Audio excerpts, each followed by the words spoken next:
Mike's Daily Podcast. Thank you, Aunt Katrine. Episode 1134.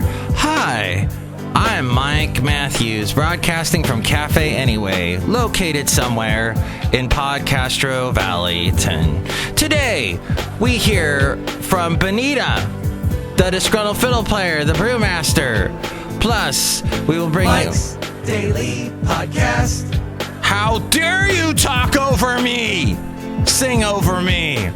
I am so Mike's Daily Podcast. incensed. I'm incensed here on Tuesday. I didn't watch the Republican convention because I have a life and I don't think I need to watch it, although I kind of wanted to see Trump's wife botch it, but apparently she did a good speech. So Mike's Daily Podcast. And of course it's going to be a good speech when you completely plagiarize Michelle Obama's speech, which apparently is exactly what she did. Mike's Good job. Daily What's her name? Marijuana? Podcast. Katrana Yeah. Melanana? Something like that. Melanoma? She seems sweet. She came from another country and made of herself something by putting up with a grotesque man. Good for her. Yeah, so that was, and she's quite pretty. She'll be one of our really pretty first ladies. We've had a lot of pretty first ladies, though, of recent decades. I mean, Michelle Obama. No one can compare to her. Love her, especially with her whole Getting America Moving thing. I thought that was the most awesome. I used to have to be forced to watch The Biggest Loser because my ex-wife was always constantly trying to lose weight and obsessed with weight loss, etc. And so we'd have to watch that show. Oh God, I hated that show.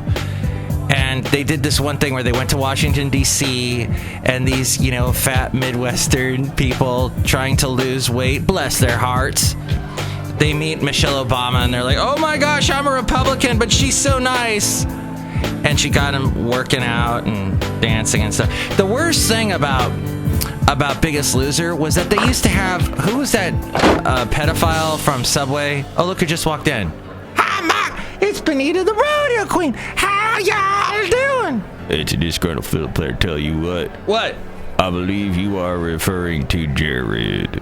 Yeah, that little jerk. He used to be on Biggest Loser all the time. He looked like he just was so uncomfortable and didn't want to be there. He'd much rather be doing that thing he does.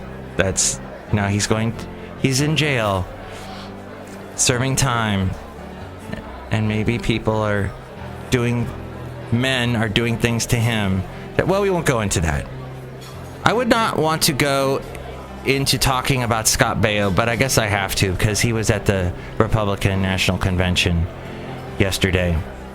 Scott Baio was on the TV show Happy Days. He was Chachi. He was so young and adorable. I think we're around the same age. Although he hasn't aged. Damn him. Look who else just walked in. Hello, Mike. I make the root beer. I'm the brewmaster. Oh, boy. Brewmaster, how is it living in the root beer vat? It's wonderful. Oh, boy. I was somewhere... Oh, where was I yesterday? I was at the Smokin' Pig in Fremont. And I went there because I'd taken Bart. And I'm like, hey, I'm taking Bart back to Podcastro Valley. Screw it. I'm going to get a beer. So I had... beer! So scary. I had a freshly squeezed Deschutes. Freshly squeezed beer is what it's called. It has notes of citrus in it. And hops. Delicious beer. And I drank that. Had a couple of what they call wolf turds. So lovingly they call that. It's their little appetizer. It has to do with jalapenos wrapped in bacon, stuffed with pulled pork that they make. They make, of course, all kinds of smoked meats at the wonderful Smoking Pig. I'm giving them a free plug. Which, to all places that I give free plugs to, I then have to talk shit about them. So here we go. They No, I can't think of anything. Well, somehow I was discussing Scott Baio. I went way off track there. He apparently spoke, and he doesn't like Hillary. And apparently he's a big Republican. Oh, I met Scott Baio years ago. Well, I kind of met him. I walked right past him. We were going to the Improv, the one and only time I've been to the Improv in Los Angeles. It's a seedy, disgusting little place. This is why I will never be a stand-up comedian. A, because I'm not funny. And to be a comedian, you kind of need to be that. But also because it is a seedy, disgusting, cigarette smoke encrusted, boozed of drinks spilt everywhere. You know, you just feel the depression, the manic depressiveness of all the comedians that had to go in there and try and save their lives, try and make something out of their vocation. So many comedians made it that performed there, but so many didn't. And you just feel that sadness. Anyway, Scott Baio, he was hosting a show. They used to do Live from the Improv on Friday nights, and Scott Baio was one of the hosts. He hosted like the first 15 minutes of the show, and then the last 15 minutes were hosted by Timothy Leary. That's right. I got to sit about 10 feet away from Timothy Leary at one point while he still walked the earth and got people to drop, was it LCD screens? To drop LCD screens on the ground. LSD. That's what it was. And yes, Scott Baio was there with his finely coiffed hair. And I think I'm a little bit taller than him. That felt good. I felt the superiority thing going for about a half a second. But there he is, still relevant today. Getting up there and talking on the stage at the Republican convention. Why was I talking about the smoking pig? Oh, because they serve a root beer that is made by, who is it that makes the root beer? It's called, Hermitage. I have it in my phone. I'm going to look at that right now. Mark, what is that device you have in front of y'all? It's a phone. It's what all the millennials are using right now to look for fictitious characters in the Pokemon world. Yeah, it's called Soda. Soda with an attitude. Rockin' root beer. Yeah, so look for the rockin' root beer that is entitled Soda, and it's as in so duh, D-U-H, and it has like a blonde on the front because blondes have been known to say so duh often. I should make that the podcast picture, but instead I made this. And here's today's podcast picture. Today's podcast picture is of on Friday. I went back to Santa Cruz to the boardwalk, and I rode their wonderful log ride again because I love that ride so much. It's very short.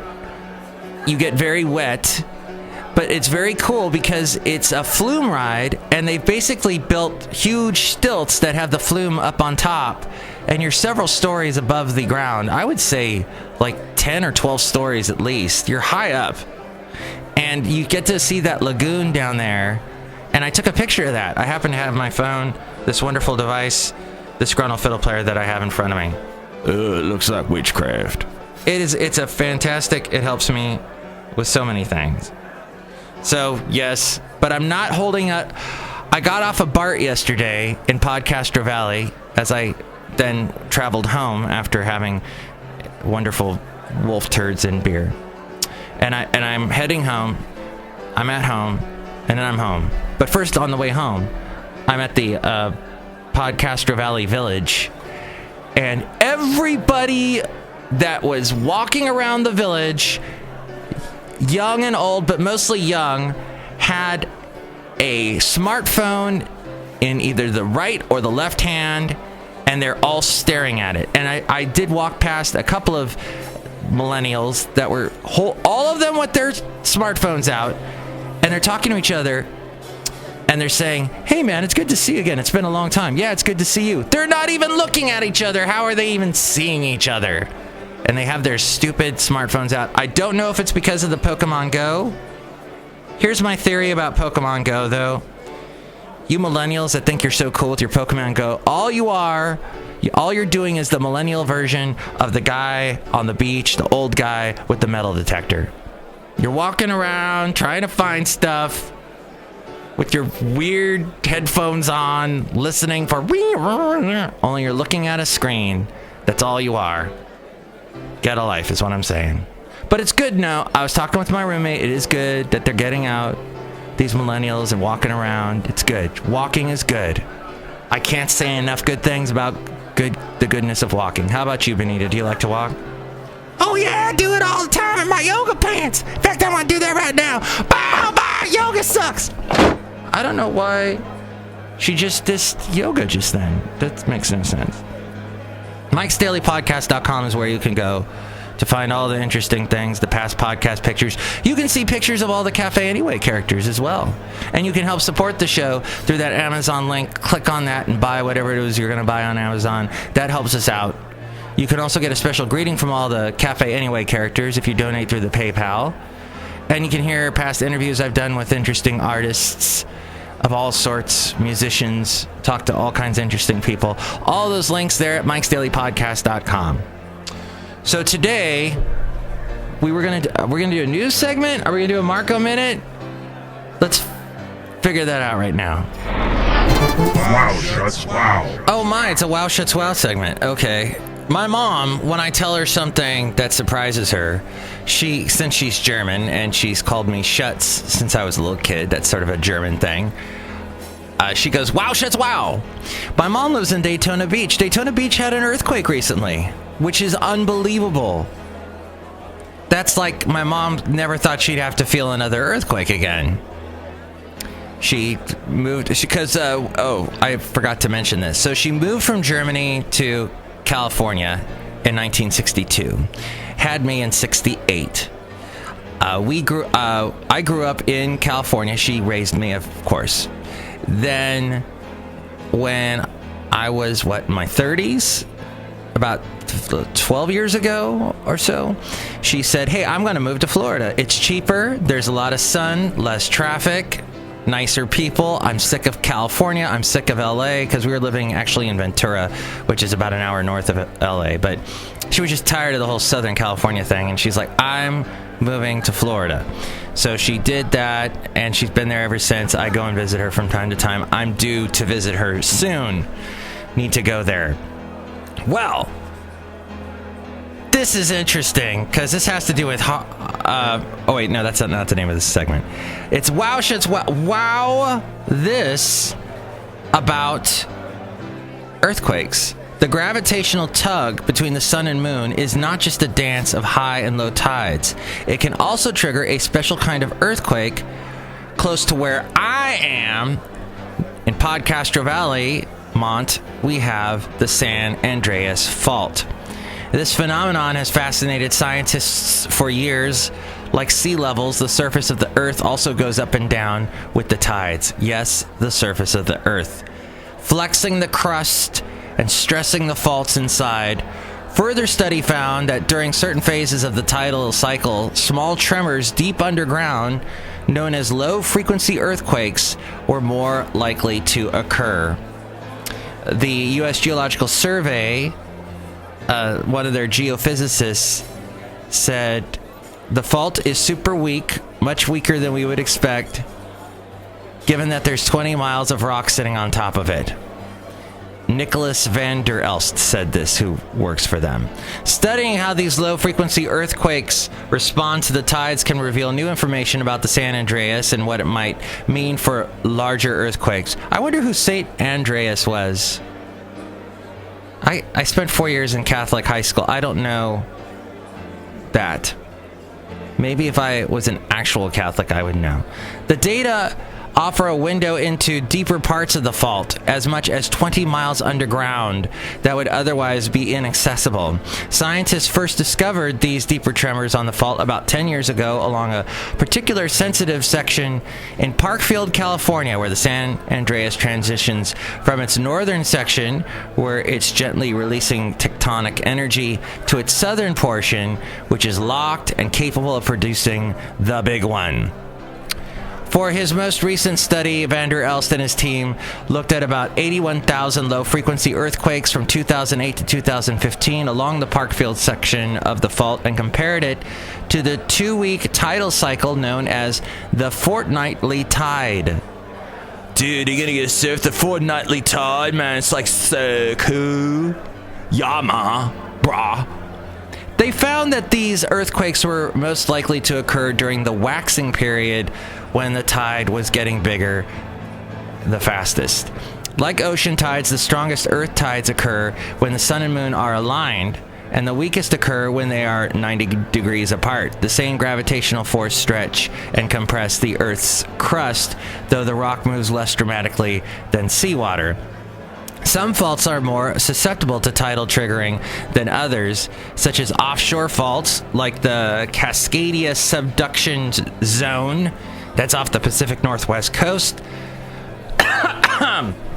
Where's my coffee? Here at Cafe Anyway, somebody has stolen my coffee.